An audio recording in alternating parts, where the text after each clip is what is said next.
car looks almost unrecognisable. I wanted a way to still be able to recognise the car should something happen to it, and I also didn't want to take away all of its history. So as well as being able to retain some of the car's original stamped panels, I also asked to keep some of the car's battle scars.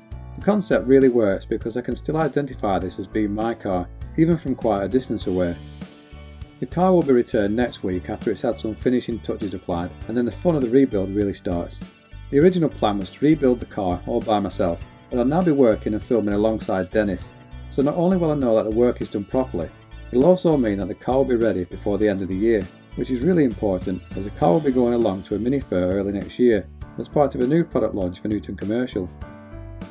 So there's a lot of work to do between now and the new year, but I'm looking forward to getting started.